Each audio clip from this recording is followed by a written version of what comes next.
Maggie and Milo by Julie Brenning, illustrated by Priscilla Burris.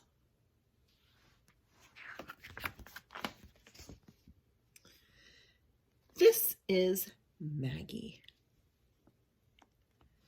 She's an excellent adventurer, a pretty good songwriter, a bit of a scientist, and Milo's very best friend. This is Milo. He is a dog.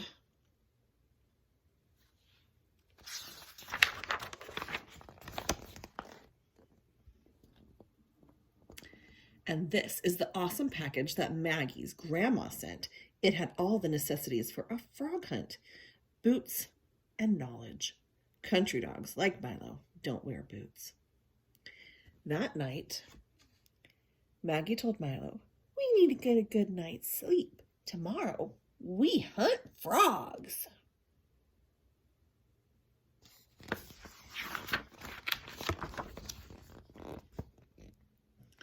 The next morning, Maggie pulled on her new blue boots, which were perfect for this kind of adventure, and her favorite dress, which was just plain perfect.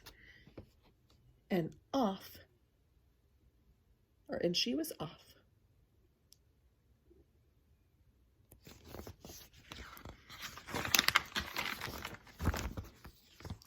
Well, almost. Maggie ran back to the bathroom to brush her teeth, which she had completely forgotten to do.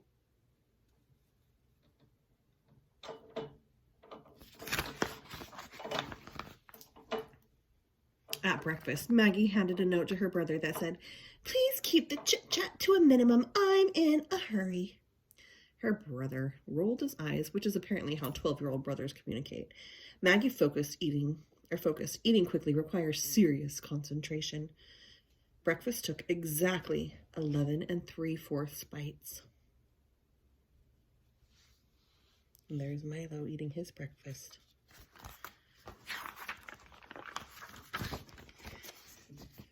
Then she was off, for real this time. "I'm a frog hunter," shouted Maggie. "Milo!"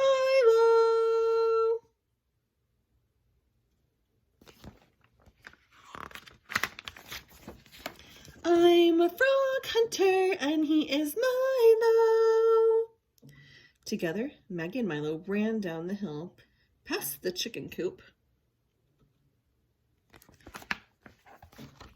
through the valley of ferns, and all the way to the pond, where Maggie tested the waterproofness of her new blue boots. After sufficient stomping, she announced, "Milo, my feet are perfectly dry." That's important. Grandma always says wet feet make for a very long day. Which is true. Wet feet do make for a very long day.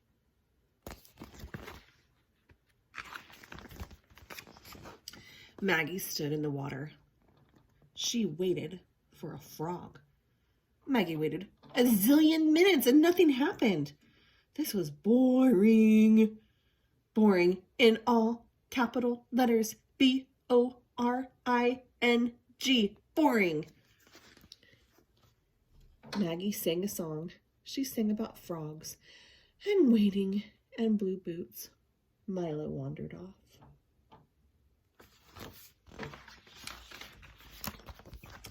So far, this was not working out as planned. "Milo!" called Maggie. He wasn't there.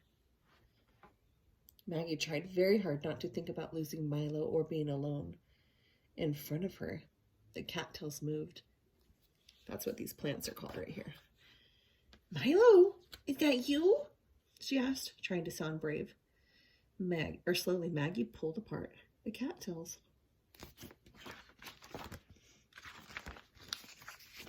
And there, in the muck, was Milo and a frog.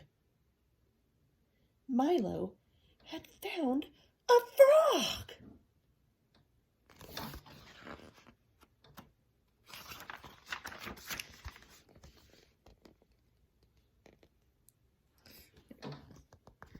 Maggie reached down and caught that frog. Hi, I'm Maggie and this is Milo. You will be called Alexander. Welcome to our pond. Gently, Maggie placed Alexander back into the water.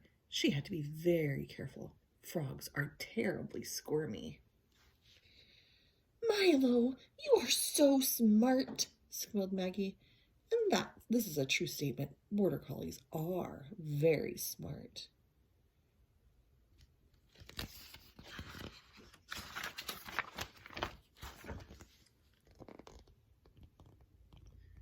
Milo barked, wagged his tail, and ran to another spot.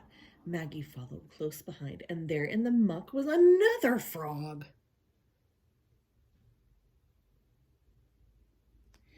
Maggie named the second frog Benjamin, and the third one Cooper, and the fourth one Daniel. See the pattern? A, B, C, D.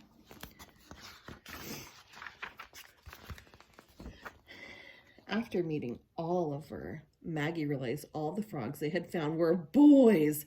That was absurd. The world does not need any more boys, Maggie proclaimed. She found Princess Penelope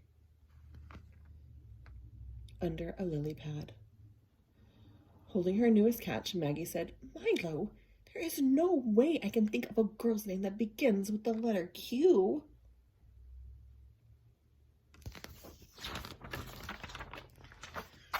So,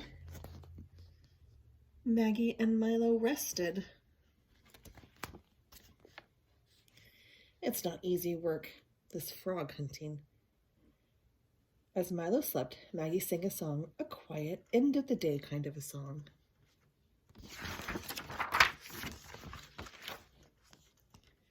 Afterward, Maggie and Milo walked home through the Valley of the Ferns, past the chicken coop, and all the way back up the hill. Just as the sun was setting, they heard the most marvelous music.